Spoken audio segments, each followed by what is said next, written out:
Well, good morning. Happy Easter. Glad to see you guys this morning. Hey, if you've got your Bibles, go ahead, open them up. We're going to be in Matthew chapter 28 this morning. Matthew chapter 28. How many of you have ever had what I would call a now what kind of a moment? Right? Like, I'm not talking about that moment where everything falls apart, right? Not the phone call that you dramatically remember, not the diagnosis. I'm talking about that spot after that, right? The moment when the dust is and you sort of look around and you realize life is never going to be the same again, right? For example, maybe a loved one passes away, right? The funeral happens. All of a sudden, the casseroles start to end. Your waistline thanks you for that. But they begin to end. The phone calls begin to sort of dwindle away. Everybody else's life has kind of gone back to normal. And one day you wake up and you look in the mirror and you ask yourself, now what? Now what? Some of you have had that sort of a moment, right? And maybe you walked in this morning and you're in the middle of this moment, right? You've been walking through something and you came in carrying more weight than anybody else knows because you're here underneath all of this happy Easter energy. You're feeling that now what kind of a moment. If that's you, I want to just encourage you this morning that you've come to the right place. This morning, this is the best place to be because you're in good company, because the Jesus followers in Matthew 28 are in a now what kind of a moment. You see, on Friday, Jesus has died. They tried to rest on Saturday. They tried to Sabbath. They maybe even tried to go to worship, but their whole world fell apart yesterday. And now what? What are they supposed to do? How are they supposed to take the next step forward? Everything they thought that God was doing got buried in that tomb on Friday.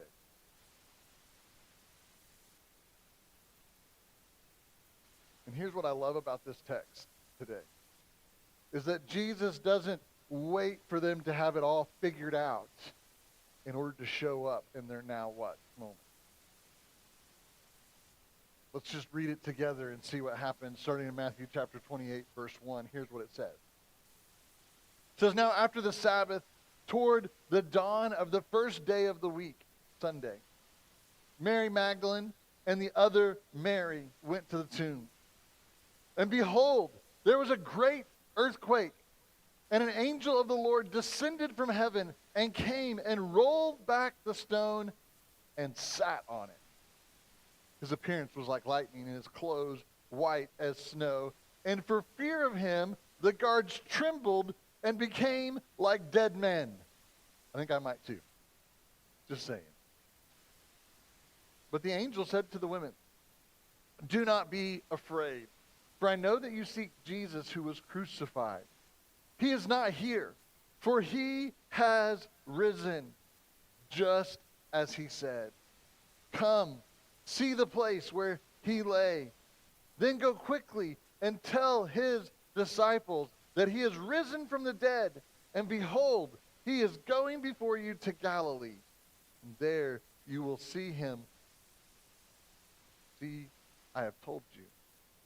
So they quickly departed from the tomb with fear and great joy. And they ran to tell his disciples.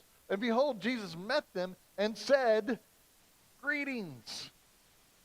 And they came and took a hold of his feet, and they worshiped him. And then Jesus said to them, do not be afraid, but go and tell my brothers to go to Galilee, and there they will see. Let me pray for us as we get ready to talk about our text this morning. Hey, Father, I just pray over today. I know that with a holiday, people come in with all kinds of expectations about things. Some of us have questions. Others have burdens that are weighing them down. And Father, I just pray that in the midst of all of that, that you would just meet us right here, right where we're at. Pray all of this in your precious and holy name. Amen. I want to invite you just to sort of step into this story with me this morning, not as a reader, but not as somebody who already sort of knows what's going to happen, but I want to invite you to step in and sort of just walk with me and with Mary Magdalene towards Jesus' tomb. It was slightly dark outside, right? The sun is just beginning to creep over the mountainside. And that morning, there may have been birds chirping, there may have been things going on, but she didn't hear any of it. It's just still and the mind racing, filled with all kinds of sadness. Listen, she wasn't walking towards the tomb that morning expecting some sort of miracle. Let me say that again, because I think we sort of gloss over this when we come to Easter, right? She wasn't walking towards the tomb expecting some sort of miracle. She had watched him die. She had been there the entire time. She didn't leave early. She watched as they took his body and pierced his side with the spear. She watched as they took him down off of the cross, as they carried him away to the tomb. She followed from a short distance behind, watching everything all the way to the point where they took the body, laid it in the tomb, and rolled the stone in front of it and sealed it away. There was no ambiguity in her world. There was no, well, maybe. Wasn't any sort of lingering hope that something was about to happen or be different when she gets to the tomb. Jesus was dead. This wasn't something that was up for debate. And as we walk with Mary, she's coming to finish the burial process. The burial process that Saturday had interrupted. They had to pause in the middle of everything. It's all over now, and that is sinking in. But as she walks towards the tomb, all of a sudden, the ground begins to shake. And the stone that was keeping him inside begins to roll away, and there's an angel that sits on it, a messenger, and he declares a message. He says, "He is not here, for he has risen." Listen, all across the world this morning, people are celebrating the truth that the angel was declaring. That he is not here. He is risen. In fact, there's a tradition.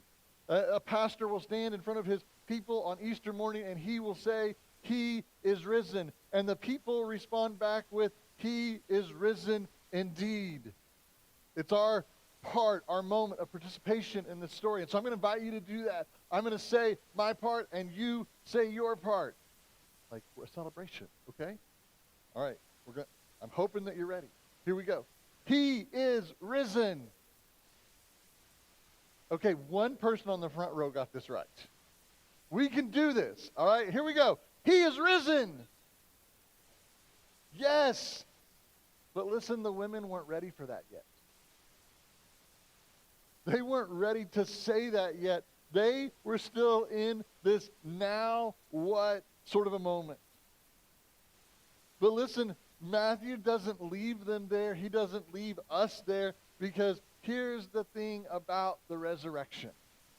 It doesn't just ask you to believe something. It asks you to respond to something.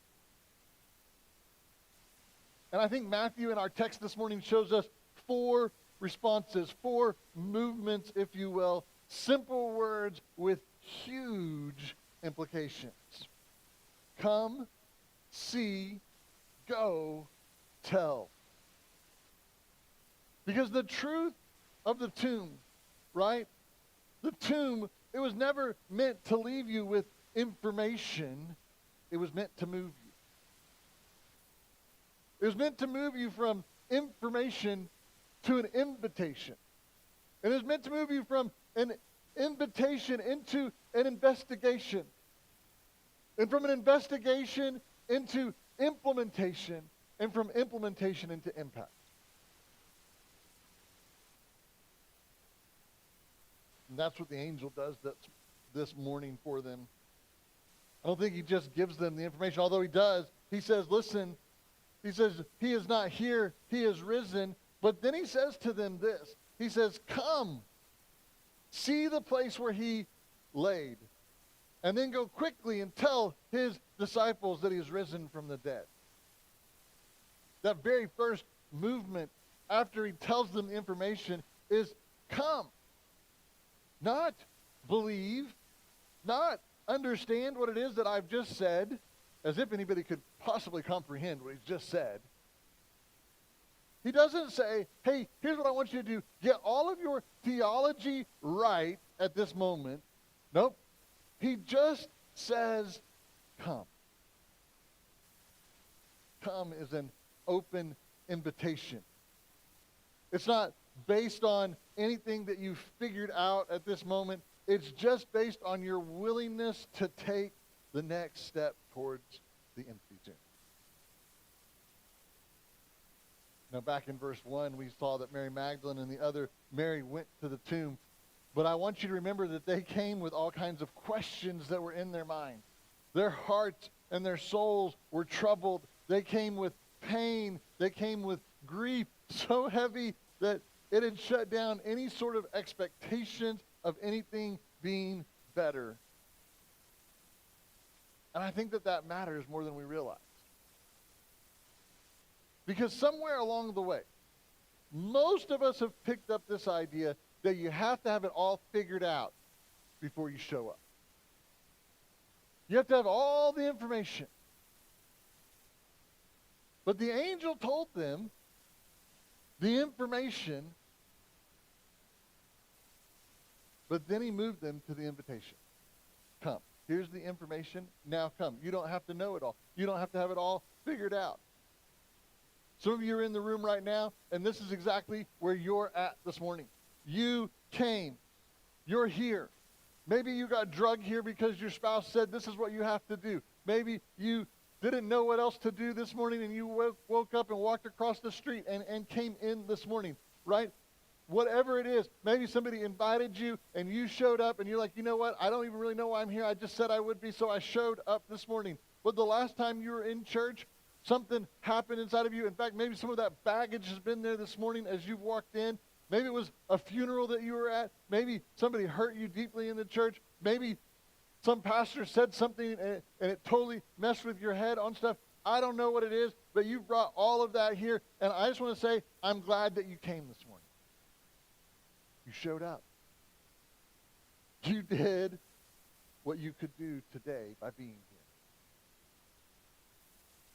And I want you to hear this as clearly as I can say it, that God is not waiting for you to have it all figured out before he meets you in the middle of your now what.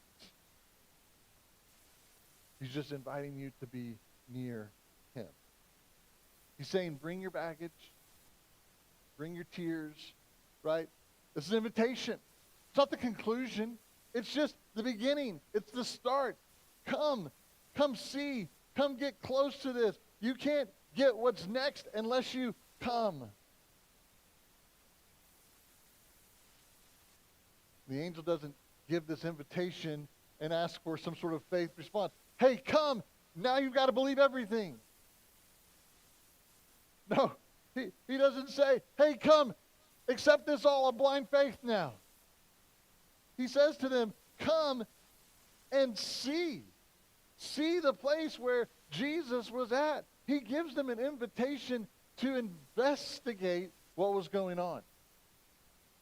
He says, come look for yourself. Step into the moment. See what's actually here. I love that. I love that that's the second thing that the angel said to them. Not only did he invite them to come and to be close, but then he invites them to look at all of this stuff. Christianity has never been this sort of blind faith religion. Hey, just accept all of it In fact, sometimes we get this all confused because we hear the statement, childlike faith. And we go, oh yeah, childlike faith. That means we shouldn't question anything. Have you ever met a kid? Why, Dad? Here's an answer. But why? Why? Why? Kids question everything.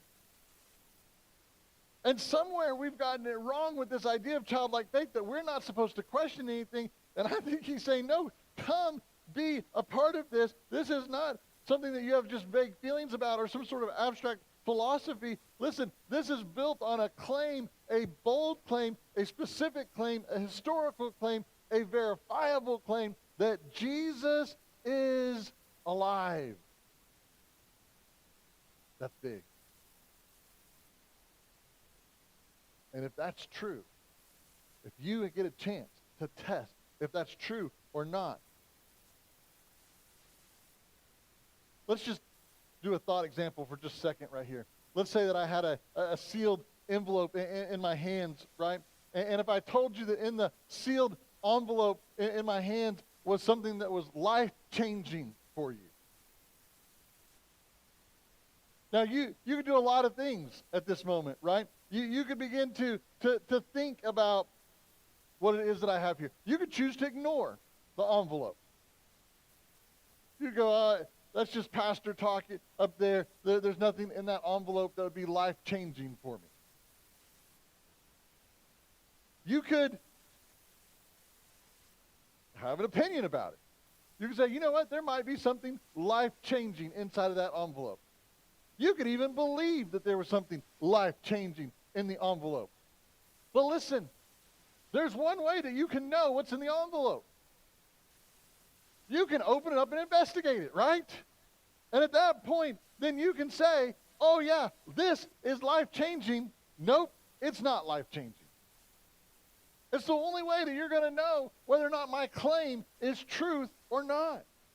And the angel is saying, listen, you don't have to wait. I'm inviting you to come in and to investigate this, because until you investigate it for yourself, then it's nothing more than just information and an invitation. The claim of Easter is physical, it's historical, and it either really happened or it really didn't. Either the tomb was really empty or it wasn't. Either the guards were lying when they said the body was gone, or something else happened. And I'll just pause here for a second on all of this, especially for those of you who are here this morning who might still be working through some of this, still asking some questions. Maybe you're here and you're like, you know what, I'm not really sure what I believe about all of this. I want to say something that may surprise some of you. Those of you who know me closely know that I believe this, is that it's okay to examine things. It's okay to ask questions. It's okay to wrestle with these things. The invitation of Easter is not to pretend that all of this makes sense to you. That's not what the invitation is. The invitation is to come close and to see, to look at the evidence, to consider the claim, to examine the story, not to be blind. God is big enough to handle your investigation. By the way, I love this detail of the story. The story tells us that the angel rolled the stone away. The angel rolled the stone away not so that Jesus could get out. In fact, later on we read about some other resurrection appearances where the disciples are in a locked room and all of a sudden Jesus shows up. How did he do that? I don't know how he did that, but what it tells me is he didn't need somebody to move a stone out of the way for him to get out of the tomb. So why did the angel move the stone? So that we could see inside. So that when he says, come and see, that we could investigate what happened inside of it. Because if the claim is true, then it proves a couple of things. Number one, it's proof of Jesus' power. If it's true, and Jesus is not in the tomb, then Jesus has authority over death.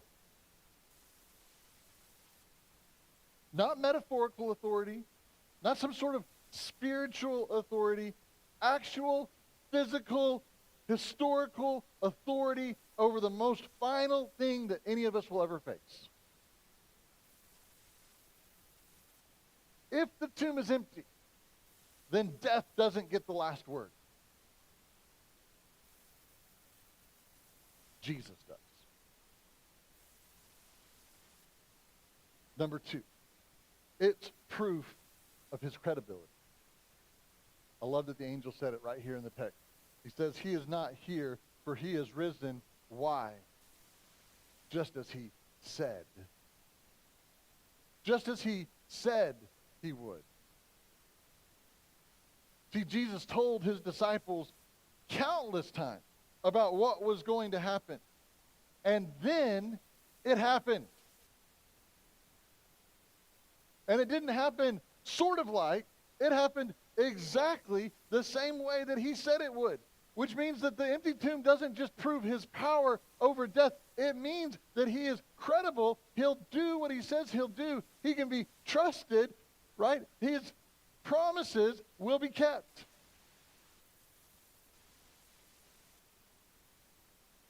And if that's true, if he did exactly what he said he was going to do about the resurrection, then all of a sudden, we have to take seriously everything else that Jesus said. We have to take seriously what he said about being the Son of God. We have to take seriously what he said about what it takes to get into God's presence at the end of our lives. Salvation. We have to take seriously, right, all of these things, because if he was right about the tomb, then he's right about everything else too. It's proof of his credibility. But it's not only proof of his power and proof of his credibility. Number three, it's proof of concept.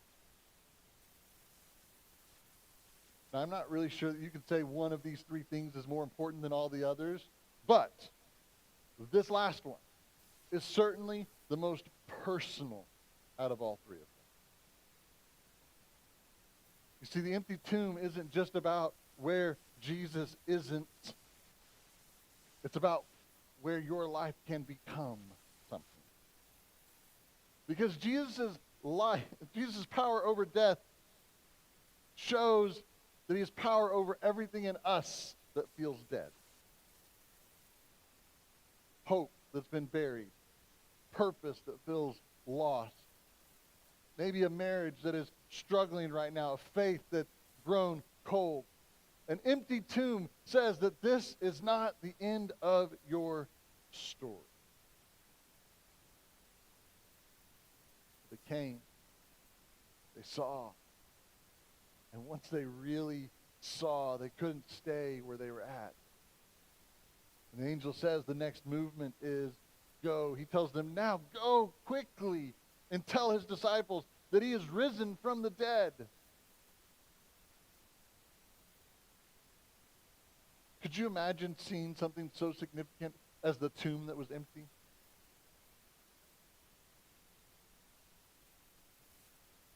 It doesn't allow you to stay right there where you're at.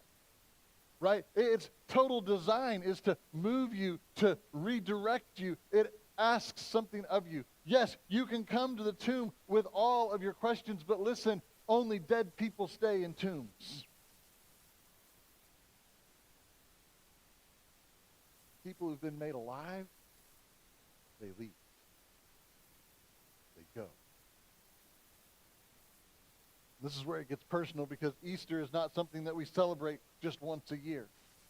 Where you're like, wait, Pastor Charles, it's only on the calendar once a year. I know, it's true. But listen, once you've had a real encounter with it, it's something that moves from an interesting claim to something that changes you. And it redirects, and it gives you purpose. Go is the movement from investigation into implementation, right? It's where what you've seen begins to shape how it is that you live.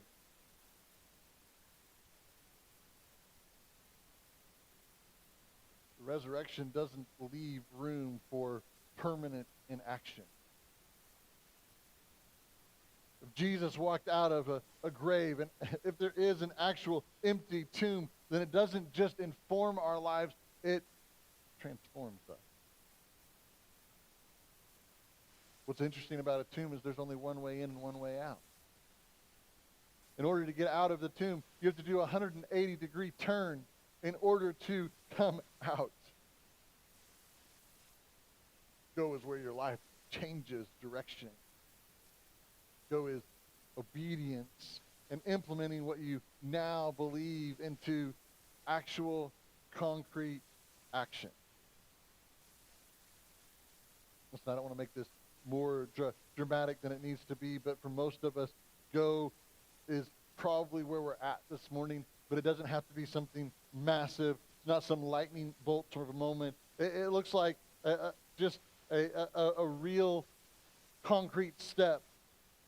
For some of you, it may be finally surrendering control, saying, Jesus, I walked into the tomb thinking that it was my life, but I'm leaving that there and choosing your life. I've been trying to manage everything on my own, but not anymore. For some of you, go looks like taking a step of faith that maybe you've been putting off. Baptism, that first step of obedience. Hey, I believe in Jesus. I'm choosing to follow him, and I want everybody else to know that I'm on his team. I haven't done that yet. Maybe it's time to take that next step. For some of you, you've been drifting along in your walk. You're like, you know what? If it's real, and I believe it, I've investigated it, and now I'm ready for it to make it implement it into my life, then I need to start serving somewhere. I need to get involved in a small group somewhere. Because these are ways that I can show that it's changing who it is that I am. I'm beginning to implement the impact of the story.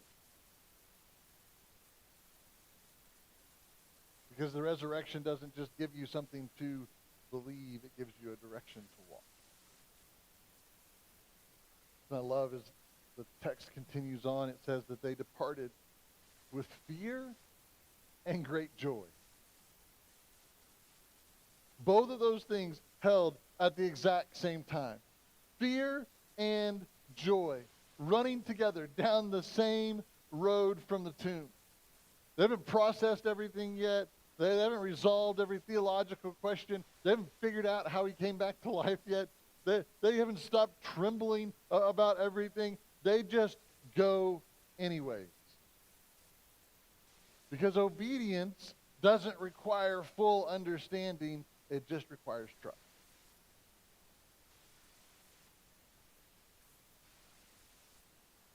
And I want you to see what happens as they're being obedient along the way. Verse 9 says, and behold, Jesus met them. They went to the tomb searching for him, and he wasn't there. The angel said, come, see, investigate everything. And they figure out he's not here. He's alive. They say, all right, we believe that. And the angel tells them to go and to tell people. And so they leave to go in this moment, right? They were simply responding to everything that they've been told. And in the midst of all of this, while they're holding their fear and their joy all mixed together, which I don't know what color that would make, right? But they're trying to figure that out. Jesus meets them in that moment. Jesus meets them in the middle of their now what moment. Before they had all of the answers, he steps in. And friends, let me just tell you, that's still how Jesus works today.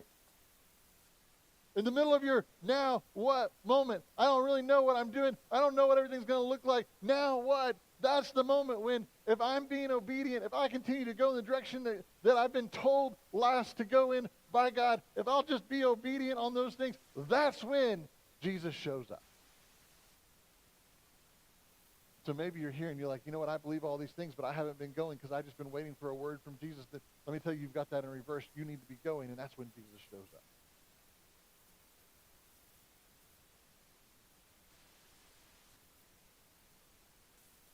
And I love that moment because that's Easter in a nutshell.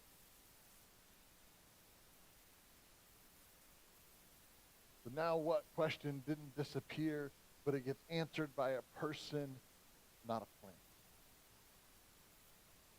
They come to the tomb with grief and confusion. They didn't even know what it was that they wanted to ask, and they are met in the middle by a Savior, and they bow down and worship him. That's it. And Jesus repeats the words of the angel back to them. He says to them, do not be afraid, but go and tell my brother. Go and tell. You know, one of my favorite days growing up at school was always show and tell day. Anybody remember the show and tell days? Yeah, I loved those. And in fact, I loved them so much that even after they quit in preschool days, like in middle school, I still asked for them. We got to World War II, and I was like, hey, my grandfather was in World War II. Can I bring him to come talk about World War II? By the way, my grandfather had one of the coolest stories ever. He was one of the pilots who landed in France and flew prisoners from the different camps back to their homelands. Right? I was like, what a cool story. Everybody needs to hear this story. And he had pictures of stuff. And he had signed handkerchiefs from some of the people that he had rescued out of Auschwitz and some of the different camps that were there. And so I wanted to share this incredible story with other people.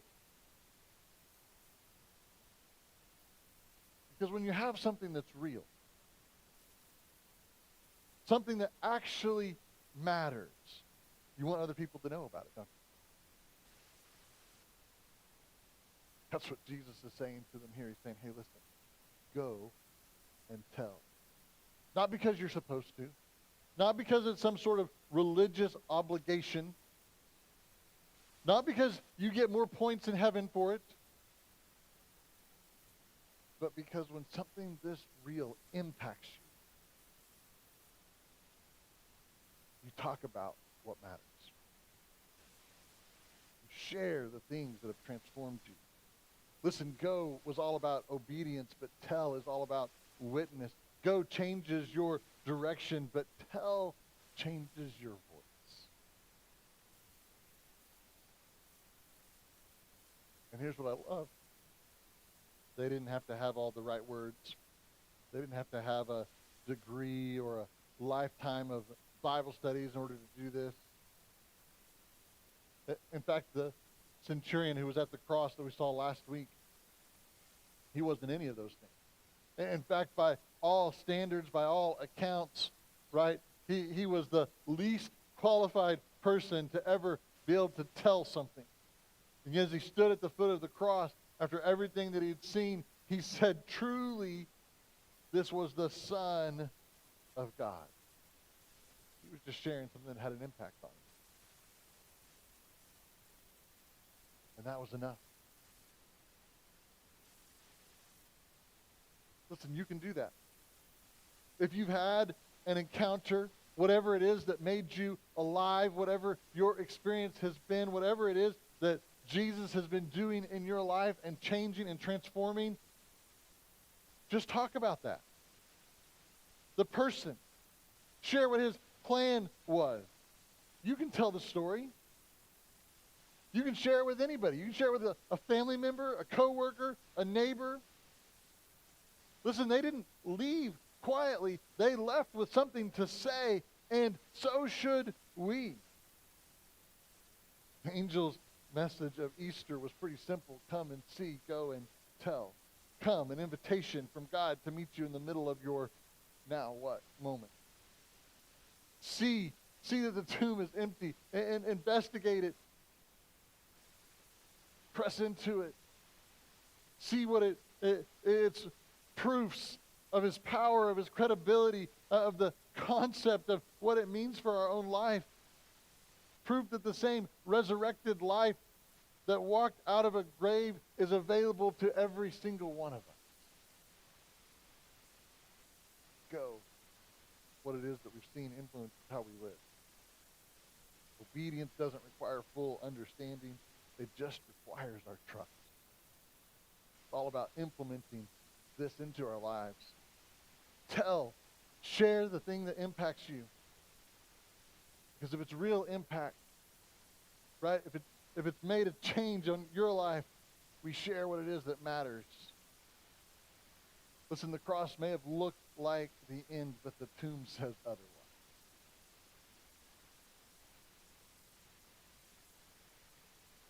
Here's what we're going to do in just a moment. I'm going to ask the band to come up here. They're going to play a song of response this moment, and I'm going to give everybody an opportunity just to respond to the resurrection this morning. I opened up by saying that the resurrection requires a response. And maybe you're here this morning and you'd say, you know what, Pastor, I have never responded to Jesus. Well, as this next song plays, I'm going to give you an opportunity to do that. If you're here and you're like, I want to say yes to Jesus and what it is that he offers, then I'll be at the back of the room, or I'll have some friends that are back at the cross, and you can come to either one of those two spaces and say, hey, I just want to say yes to Jesus today. How do I do that? And we'd love to help you do that. Maybe you're here and you're like, you know what? I've been a follower of Jesus for a really long time. But somewhere along the way, the resurrection stopped feeling real. It became something you affirmed instead of something that changed you. To be honest, you've been living like you're a dead person who's still inside of a sealed tomb. Maybe this morning you just need to come back, let one of us pray with you. Say, hey, I just want to feel like I'm alive. How do I do that? Maybe you're here, you've been attending for a while, and you've been just on the edges of our community, right? You haven't gone to a small group, got involved in that. You're not serving anywhere. You're not implementing the things. You're not being discipled and transformed to be more like Jesus. Then in our moment of response, I'm going to invite you to go over to the what's the next step table. My friend over there will help you to either get into discipleship or a small group so you can do that today. Listen, the resurrection requires a response, so don't leave here unchanged, the same as you came in. Take a moment during this next song to find what is your yes and how do you leave changed. Let me pray for you. Father, thank you. I don't just thank you for what you did on Friday dying on a cross some 2,000 years ago.